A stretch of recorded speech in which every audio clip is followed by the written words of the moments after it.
Khususnya di bagian selatan diambil alih oleh Daena Marajang. Beliau memperkuat pertahanan di kubu kelima dan sekaligus menjadikannya sebagai kubu induk. Sedangkan kubu-kubu pertahanan lainnya yang belum dikuasai oleh Belanda juga dijadikan tempat pertahanan, yakni kubu pertahanan ke-7 dan ke-8. Gerak maju serdadu Belanda semakin ke selatan melihat kubu pertahanan kelima di mana pimpinan Laskar Mas Rempulu berada sangat strategis. Maka pasukan Belanda berusaha menguasai kubu pertahanan ke-7 dan ke-8 terlebih dahulu. Setelah itu baru menyerang kubu pertahanan ke-9 dan ke-10. Serangan gencar serdadu Belanda disambut dengan gagah berani oleh Laskar Pejuang. Akan tetapi karena keterbatasan persenjataan, pertahanan Laskar di kubu-kubu pertahanan tersebut tidak mampu menahan. Laskar Pejuang tersebut kemudian terdesak. Setelah tembak-menembak yang amat seru, kubu-kubu pertahanan itu akhirnya dikuasai oleh serdadu Belanda. Daena Marajang sebagai pimpinan pasukan memerintahkan pasukan yang masih tersisa agar bergabung dengan pasukan induk di kubu pertahanan kelima. Upaya serdadu Belanda menguasai seluruh kubu pertahanan di benteng Bambapuang terus dilanjutkan. Kubu pertahanan kelima di mana pimpinan Laskar Daena Marajang berada kemudian diserang. Terjadi lagi tembak-menembak yang sengit. Kedua belah pihak menderita korban jiwa dan luka-luka. Pertarungan mati-matian berlangsung hingga matahari mulai tenggelam di ufuk barat. Pada saat bersamaan karena Laskar Mas Rempulu semakin terdesak, sebagian berusaha meloloskan diri melalui sungai Matalo, termasuk Daena Marajang juga berhasil meloloskan diri. Perang di benteng Bambapuang akhirnya dimenangkan oleh pihak serdadu Belanda. Sisa-sisa Laskar Mas Rempulu yang sempat meloloskan diri bergabung di benteng Butuh Batu untuk mengatur siasat dan perlawanan selanjutnya. Di benteng Butuh Batu, Pancetana Bunga Walie sebagai pimpinan tertinggi Laskar Mas Rempulu kemudian mengatur siasat dan memperkuat kembali benteng-benteng pertahanan. Pancetana yakin bahwa serangan pasti dilanjutkan ke pertahanan mereka di benteng Butuh Batu. Pancetana Bunga Walie kemudian memobilisasi kembali kekuatan. Dengan memperkuat benteng pertahanan, ia memerintahkan kepada pemimpin-pemimpin Laskar untuk kembali memperkuat benteng pertahanan. Pimpinan perjuangan di benteng Bambapuang kembali dipercayakan kepada Daena Marajang bersama Arum Papi. Benteng Kotu dipercayakan kepada Imam Laraja. Benteng Mandate dipercayakan kepada dua orang serkandi Indo Caba dan Indo Rangan, dan benteng Butuh Batu sendiri dipimpin langsung oleh Pancetana Bunga Walie. Pasukan Belanda setelah mengalahkan perlawanan Laskar Mas Rempulu di benteng Bambapuang pada bulan Oktober 1905 kembali ke markas di Kalusi. Markas serdadu Belanda di Kalusi hingga sekarang masih menyisakan bukti berupa sebuah bangunan permanen berupa pesanggarahan di kota Kalusi. Setelah Kalusi dijadikan sebagai markas serdadu Belanda, baik yang datang dari arah selatan Rapang yang dipimpin oleh Letkol van Bonnekom maupun yang datang dari arah utara Tanah Toraja yang dipimpin oleh Mayor de Witch merupakan ancaman langsung bagi rakyat kerajaan Allah termasuk Maroko pada masa itu. Seperti dikemukakan sebelumnya bahwa sebelum penyerangan dilakukan ke markas pertahanan Laskar Mas Rempulu lainnya yang ada di benteng Bambapuang di Kalusi oleh pasukan Belanda telah mengadakan pertemuan dengan pemimpin-pemimpin kerajaan-kerajaan Duri. Dalam pertemuan itu Belanda meminta kepada pimpinan dan rakyat kerajaan-kerajaan Duri, Alak, Malua dan Buntu Batu termasuk Maroko untuk bergabung membantu penyerangan dan pencarian Raja Boni dan saudara muda kerajaan Goa yang melarikan diri dan diperkirakan bersembunyi di pegunungan Mas Rempulu. Ajakan tersebut tidak diindahkan oleh pemimpin dari rakyat-rakyat kerajaan Duri. Atas penolakan itu, maka pada dasarnya pasukan Belanda telah menyimpan kebencian kepada rakyat kerajaan Duri. Kebencian itu kemudian dibuktikan dengan upaya penguasaan dengan menyerang basis pertahanan rakyat kerajaan Duri seperti penyerangan ke Steling Benteng Kambeyulangi dan Steling Benteng Allah yang berada dalam wilayah kerajaan Allah. Penyerangan serdadu Belanda tersebut kemudian disambut oleh rakyat dan pimpinan kerajaan-kerajaan Duri dengan perlawanan.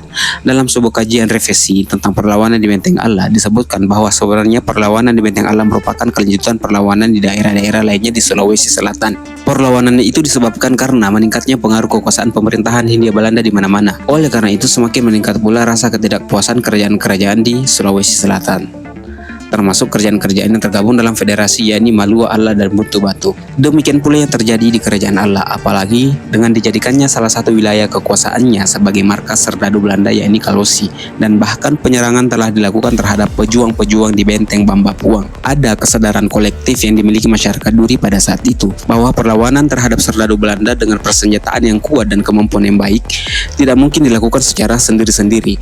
Hal itu didasarkan pada kondisi nyata potensi masyarakat, baik itu orang atau laskar pejuang maupun dari segi peralatan perang, jauh dari cukup untuk menghadapi serdadu Belanda. Dengan demikian muncul pemikiran bahwa satu-satunya jalan yang harus ditempuh adalah memobilisasi kekuatan. Untuk menggalang kekuatan masyarakat, maka dilakukan suatu rapat atau pertemuan yang melibatkan seluruh lapisan masyarakat yang berasal dari kelompok-kelompok masyarakat yang ada. Pertemuan itu dipimpin oleh tokoh-tokoh masyarakat kerajaan Duri seperti Bodi dan Sobalao dari Loko atau Lemo, Nene Lintik dari Baroko, dan Ua Saruran dari Toraja. Juga ada Pongtiku, datang juga Puang Sosok dan Puang Solek dari Anggaraja. Dalam rapat tersebut akhirnya disepakati semua pendapat, ide, dan saran dibulatkan dengan satu tekad demi tanah dan adat. Kita angkat perang. Hasil rapat tersebut kemudian diumumkan dalam satu bentuk ikrar kepada seluruh rakyat yang isinya sebagai berikut. Kepada seluruh masyarakat, tua muda, pria, wanita, dan besar kecil, dipesankan bahwa susimemang itu kita tahu kepura di pelopo tuburan na tanah, kita umur lana pelopo tanah. Maksudnya memang begitulah sifat kita manusia. Kita dibesarkan oleh tanah dan dengan sendirinya kita harus mempertahankan tanah itu. Untuk membakar semangat juang dipesan pula bahwa kami patoro te batu lantang ngata, tangke batu tangke padang kamu, bertahanlah sampai titik darah penghabisan. Siapa yang pengecut tidak mempunyai tanah. Selain itu, salah satu pesan yang sebetulnya bermakna ancaman dan sumpah disampaikan oleh nenek lintik yang mengatakan, indah-indah mang Balanda, nangki patalo kami, tangke tanah batui. Terjemahannya, siapa yang menjadi mata-mata Belanda tidak mau melawan bersama kami. Apabila kami menang nanti, maka ia tidak mempunyai tanah lagi di daerah ini. Hasil rapat dan pesan-pesan yang disampaikan tersebut merupakan dasar bagi masyarakat untuk kemudian bangkit melawan serdadu Belanda. Kelompok-kelompok masyarakat secara adat yang sebelumnya terpencar dikumpulkan ke dalam benteng pertahanan, yaitu Benteng Kambiolangi dan Benteng Allah. Benteng Kambiolangi kemudian diperkuat dengan pembagian tugas kepada pemimpin-pemimpin kelompok masyarakat pada setiap sisi bentengnya. Dalam laporan Bramuris tentang perlawanan rakyat kerajaan-kerajaan dulu termasuk kerajaan Allah, Belanda mengakuinya bahwa pada kedatangan pertama pasukan kita di kerajaan Allah September dan Oktober 1905 tidak didapati sikap-sikap permusuhan. Nanti sesudah kekuatan itu berada di sana, di tempat tinggal di Galusi tahun 1906, barulah dialami sikap-sikap permusuhan. Hal ini mencapai puncaknya pada sekitar tahun 1906 ketika Seling Allah atau Benteng Allah dan Seling Lintik atau Benteng Kambiolangi diduduki oleh musuh yang melakukan perlawanan. Pada permulaan tahun 1907, steling-steling tersebut di atas diperkuat dan diduduki dengan baik. Nanti pada bulan Maret 1907 dikuasai oleh pasukan kita, maksudnya adalah pasukan Belanda. Berdasarkan laporan tersebut, maka jelas bahwa setelah penyerangan di wilayah selatan termasuk Benteng Bambapuang, serdadu Belanda kembali ke Kalusi dan menjadikannya tempat itu sebagai markasnya pada awal tahun 1906. Dengan demikian, di wilayah Masir Rempulu hingga tahun 1906, serdadu Belanda menempati dua pos markas, yaitu di Nrekang dan Kalusi. Perlu dijelaskan di sini bahwa di awal Januari tahun 1906 terjadi pergantian pimpinan pemerintahan militer dan sipil Belanda dan negeri-negeri lainnya di Masir Rempulu guna memperkuat kedudukannya. Maka beberapa hari kemudian, yaitu pada tanggal 11 Februari 1906, sebuah pasukan Belanda di bawah pimpinan Kapten Hamakers tiba di wilayah Nrekang. Penambahan pasukan itu menunjukkan kuatnya perlawanan rakyat Masir Rempulu. Hal itu kemudian terbukti dengan meluasnya perlawanan di kerajaan-kerajaan Masir Rempulu lainnya, seperti perlawanan di Benteng Kotu, perlawanan di Benteng Kambiolangi dan Benteng Allah, perlawanan di Anggeraja, perlawanan di kerajaan Butuh Batu pada akhir tahun 1907 dan awal 1908 di daerah Allah, dan bahkan perlawanan di Uluwai masih berlangsung hingga tahun 1908. Pada tahun 1906 merupakan waktu penyerangan besar-besaran yang dilakukan oleh serdadu Belanda di kerajaan-kerajaan Masir Rempulu. Pada awal tahun 1906, setelah perlawanan rakyat di Benteng Bambapuang dan penambahan pasukan Belanda termasuk pergantian pemimpin dari pasukan Letkol van Bennekom kepada Mayor de Wijch, maka serdadu Belanda menyerang dan berupaya melumpuhkan seluruh perlawanan di wilayah Masir Rempulu. Perlawanan rakyat di Benteng Kotu di bawah pimpinan Imam Laraja terjadi pada tanggal 22 Februari 1906. Perang itu diawali dengan serangan Laraja dan laskar rakyat di markas Belanda di Nrekang pada siang hari. Serangan itu mengakibatkan banyak serdadu Belanda yang luka-luka. Pasukan Belanda itu berasal dari Kompi 1 Batalion 6, Kompi 3 dari Batalion 6, satu kompi pasukan Marsosa yang dipimpin oleh Kapten Seldam, satu seksi dari Batalion 9 dan satu seksi pasukan Meriam. Mendengar serangan Belanda ke Benteng Kotu, Pancetana Bunga Walie kemudian memerintahkan Laraja, Indorangan dan Latabu untuk segera memobilisasi kekuatan. Pertempuran sengit akhirnya terjadi. Kekuatan Laskar Masir Rempulu di Benteng Kotu berjuang mati-matian karena persenjataan dan kemampuan pasukan yang tidak seimbang. Akhirnya Benteng Kotu jatuh ke tangan Belanda pada akhir bulan Februari 1906 dengan memakan korban dari kedua belah pihak. Pada tanggal 1 Maret 1906, Mayor de Wijch tiba di Butuh Tanga, pusat kerajaan Nrekang. Ia membujuk suami Arung Nrekang Lapa Tarioi, Arung Soreang, agar istrinya Pancetana Bunga Walie segera bekerja sama dengan Belanda. atas bujukan suaminya dan mempertimbangkan lain seperti semakin banyaknya korban jiwa di kalangan rakyat Mesir Rempulu, akhirnya terpaksa Arung Enrekang Pancetana Bunga Walie menandatangani pernyataan Korte Verklaring pada tanggal 4 Maret 1906 dengan pihak Belanda. Inilah penandatanganan pertama pernyataan pendek di wilayah Mesir Rempulu. Penandatanganan pernyataan pendek oleh Pancetana Bunga Walie tidak menghentikan perlawanan rakyat Mesir Rempulu lainnya. Serangan pejuang-pejuang lainnya masih berlangsung seperti penyerangan Indorangan pada 8 Maret 1906, perlawanan di Mendate, Buntu Batu, dan Malua dan Allah. Serangan pejuang pimpinan Puan Nabandi pada tanggal 9 dan 13 Maret 1906 ke markas Belanda di Enrekang, perlawanan Indo-Caba dan Indorangan di Mendate. Sayang perlawanan itu juga dapat dipatahkan serdadu Belanda pada tanggal 29 Maret 1906. Penyerangan secara tiba-tiba yang dilakukan oleh pejuang-pejuang Mesir Rempulu mengakibatkan Belanda meningkatkan serangan. Mayor De Witt sebagai pemimpin pasukan memerintahkan kepada Kapten Muller dan Letnan Helsdinger menyerang benteng Galupini. Pada tanggal 24 Maret 1906, pimpinan tertinggi Belanda di Makassar, Kolonel Mikkelsen, bersama sejumlah besar pasukan bantuan pasukan itu didatangkan dari markas Parepare, Rapang, dan Sawito. Dengan pasukan yang semakin besar dan lengkap, perlawanan rakyat Mesir Rempulu semakin melemah. Namun demikian, perlawanan masih berlanjut hingga tahun 1908, khususnya di wilayah kerajaan-kerajaan Duri. Di Anggeraja muncul perlawanan sejak serdadu Belanda menempati Kalosi sebagai markasnya.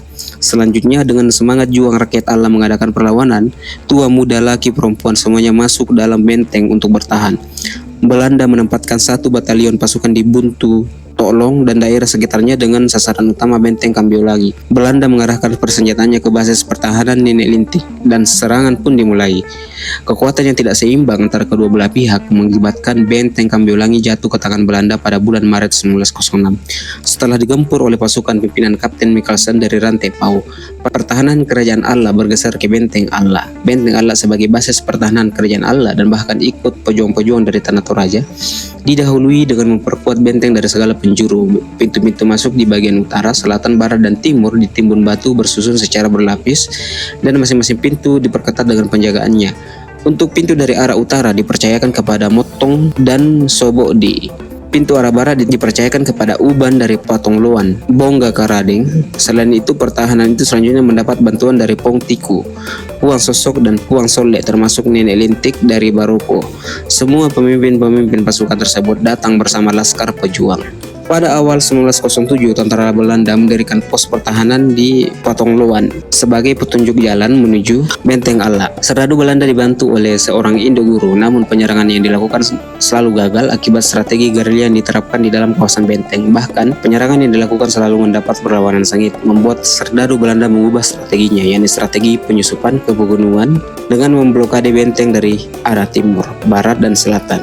Dengan demikian masyarakat terkepung di dalamnya. Untuk mengalihkan perhatian dari sebelah utara benteng Allah, yakni di Bukit Burasia, dilepaskan tembakan meriam. Tembakan itu ditujukan ke rumah-rumah penduduk, sehingga beberapa rumah penduduk terbakar. Kebakaran itu membuat rakyat jadi panik. Akibat kebakaran itu juga sebagian masyarakat mengira Belanda sudah menguasai benteng. Kondisi masyarakat yang panik, serdadu Belanda menyusup masuk ke benteng, namun mendapat perlawanan dari rakyat dengan gagah berani di pintu masuk benteng.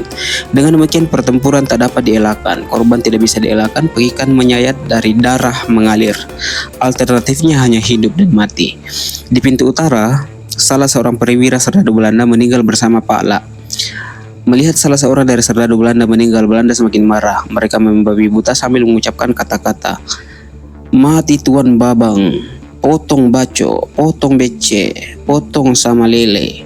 Artinya mati Tuan di pintu, potong kaki, potong perempuan, potong semuanya.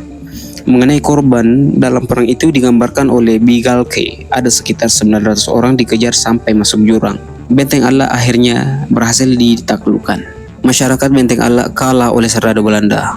Penyerangan kerajaan-kerajaan Mesir Rempulu oleh serdadu Belanda dari dua arah, yakni pasukan yang datang dari selatan Rapang dan dari utara Tanah Toraja yang bermarkas di Rantai Pau. Hal itu terbukti bahwa dalam waktu yang hampir bersamaan, penyerangan juga dilakukan di wilayah kerajaan Buntu Batu. Di wilayah itu pada akhir tahun 1907 dan awal 1908 juga terjadi pertempuran, yakni di Hutan Ale. Perlawanan rakyat disebut oleh Belanda dipimpin oleh Ambek Kada. Ambek Kada memimpin sekitar 30 orang laskar rakyat dengan persenjataan berupa 18 pucuk senjata. Perang melawan serdadu Belanda itu berlangsung di dekat Kande Api dan Buntu Lamba dari tanggal 7 Desember 1907 sampai 3 Januari 1908. Perlawanan itu dapat dipatahkan oleh Belanda dan semua laskar pimpinan Ambek Kada melaporkan diri kepada pemerintah sipil Belanda. Setelah mengalahkan laskar pimpinan Ambekada di wilayah Kerajaan Buntu Batu, Belanda kemudian menyerang Uluwai. Di Uluwai muncul perlawanan pimpinan Larissa Wangasumbu. Dalam perang itu Larissa ditembak mati oleh serdadu Belanda pada tahun 1908. Setelah hampir semua perlawanan di wilayah Masrempulu dapat dipatahkan oleh serdadu Belanda dan banyak di antara pemimpin-pemimpin pejuang yang ditawan oleh Belanda, pemerintah Belanda selanjutnya memaksa penguasa-penguasa di kerajaan Masrempulu untuk menandatangani pernyataan Korte Verklaring. Pancai Tanah Bunga Walie menandatangani pernyataan pendek itu pada tanggal 4 Maret 1906. I Lorong Aru Ala pada tanggal 11 Januari 1909, Lagali Aru Malua pada tanggal 11 Januari 1909, dan Butu Aru Buntu Batu tanggal 9 Juni 1909. Pendatanganan pernyataan pendek pada kerajaan-kerajaan yang tergabung dalam Federasi Duri, Malua Ala, dan Buntu Batu semua ditandatangani di Parepare. Isi Korte Verklaring itu sebagai berikut. Raja-raja yang telah ditakluk mengakui tunduk kepada pemerintahan Hindia Belanda, mengakui bahwa daerah kerajaannya merupakan bagian daripada Hindia Belanda, dan terakhir tidak akan berhubungan dengan pemerintahan asing tanpa seizin pemerintahan Belanda. Penandatanganan pernyataan itu oleh semua raja-raja kerajaan Masrempulu yang terakhir pada tahun 1909 disebut di atas merupakan awal tonggak sejarah pemerintahan Hindia Belanda di wilayah Masrempulu. Sejak saat itulah wilayah Masrempulu secara langsung dikuasai atau dijajah oleh pemerintah Hindia Belanda dan sekaligus menata pemerintahannya. Sejak itu kebijakan pemerintahan ada di tangan pemerintahan Belanda, walaupun kemudian tetap menempatkan para raja lokal sebagai bagian dari struktur pemerintahan yang dibangunnya.